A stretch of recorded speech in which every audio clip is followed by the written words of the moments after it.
안녕하십니까, 이재우입니다.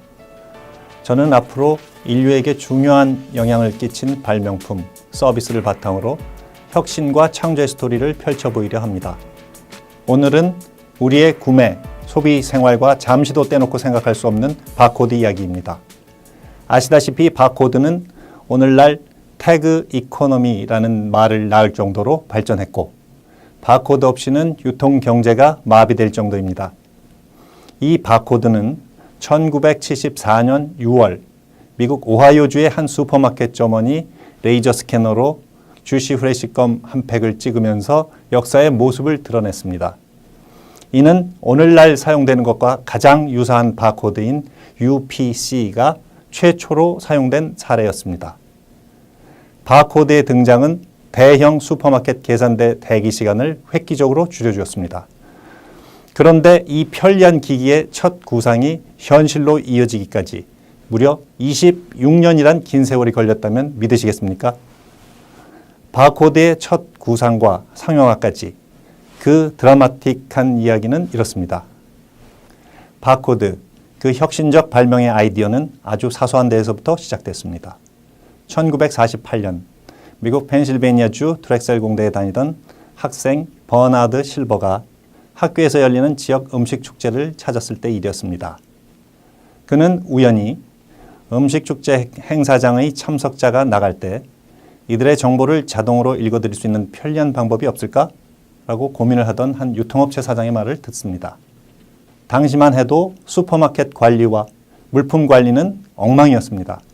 매장 내에 수천 개의 제품, 수많은 브랜드, 다양한 사이즈의 제품이 어디 있는지 모른 채 판매를 했었죠. 때문에 슈퍼마켓의 주인은 어떤 물건이 어디 있는지 알기 위해 한 달에 한 번씩 매장 문을 걸어 잠그고 매장 안에 모든 캔, 상자, 꾸러미를 일일이 계산해야 했습니다. 이것이 일상이었죠. 버나드 실버는 운명에 끌린 듯 친구인 노먼 조집 우드랜드와 함께 이 해결책에 대한 고민을 계속합니다. 그러다 그 벼락처럼 한 가지 아이디어를 떠올립니다. 1949년 우드랜드는 가장 먼저 할 일이 상품용 코드를 만드는 일이라고 생각하게 됩니다. 그는 연이어 어릴 때 보이스카웃에서 배운 모스 부호를 떠올립니다. 수개월간 고민을 계속해오던 우드랜드는 어느 날 고향 플로리다 해변의 모래 위에 자신의 손가락 4개를 내려놓고 당겼습니다. 그러자 그 위에 4개의 고랑이 지나갔겠죠. 이 아이디어에 착안한 두 청년은 1952년 10월 자외선 잉크로 모스 부호를 변형한 패턴을 만들었고, 이에 대응해 자외선 아래에서 부호를 읽어드리는 유통 자동화 시스템을 만들어냅니다. 이로써 두 사람은 인류 최초로 종이에 인쇄된 프린트물을 전자적으로 읽어낸 주인공이 되었습니다. 두 사람은 자신들의 부호가 어느 방향에서든 읽힐 수 있도록 양궁 관역처럼 둥글게 만들고 황소의 눈, 그러니까 불스 아이라는 이름을 붙여서 특허를 냅니다. 하지만 이를 상용화하기엔 시기상조였죠.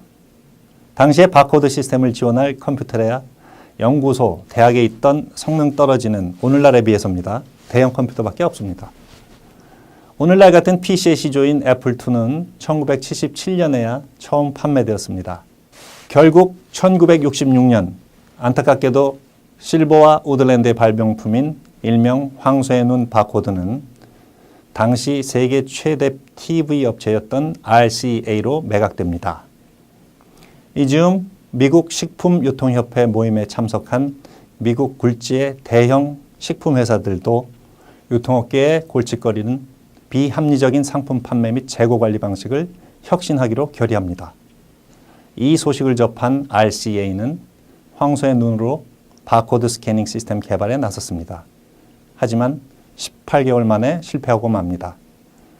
결국 협회가 1970년 직접 나서서 통일식품 제품코드위원회인 UGPCC와 함께 바코드 포맷 표준화에 나섭니다. 이러한 분위기 속에서 IBM은 특허권 기한이 만료된 황소의 눈의 소유권이 자사에 있음을 알고 사내 설계팀에 최적의 바코드를 설계하라 하는 지시를 내립니다. 그리고 이때 조지 로럴이라는 IBM맨이 황소의 눈 바코드 컨셉을 확장합니다. 그의 선택은 모스보호를 위아래로 늘린 선형 바코드였습니다.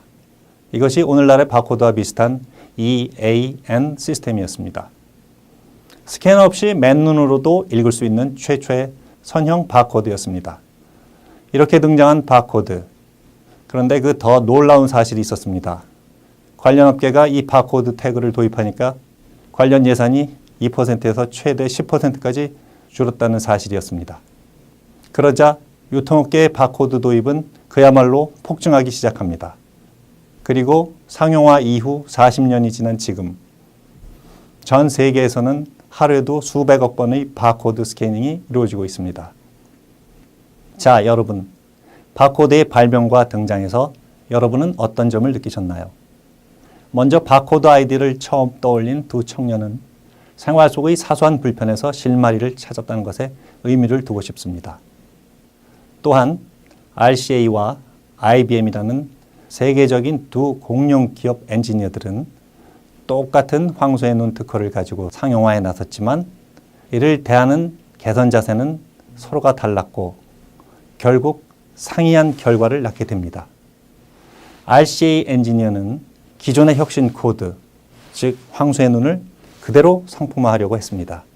반면 IBM의 엔지니어는 기존의 혁신적 발명을 한 번 비틀어서 한 걸음 더 나아가 또 다른 혁신적인 바코드, 즉 선형 바코드를 만들었습니다. 마지막으로 바코드 이야기는 우리에게 혁신의 코드와 함께 혁신의 느린 걸음, 이것이 무엇인지를 잘 보여주는 사례라고 생각됩니다. 1952년 바코드 시스템 발명 아이디어가 나왔을 당시에는 이를 실현할 기술이 없었습니다. 하지만 시간이 지나면서 기술력이 향상됐고 느릿느릿한 황소걸음으로 남아 혁신의 아이디어가 완성되었다는 점은 주목할 만합니다. 자, 사소한 아이디어를 버리지 않고 발전시켜서 유통혁명을 이룬 두 청년 발명가, 그리고 이를 더 발전시킨 IBM의 조지 로렐의 열정, 그리고 그 개선 의지가 존경스럽지 않습니까? 그리고 이를 통해 도출해낸 혁신적 결실은 오늘날의 개발자와 엔지니어들에게 용기를 주는 것 같아 반갑습니다. 오늘은 여기까지입니다. 감사합니다.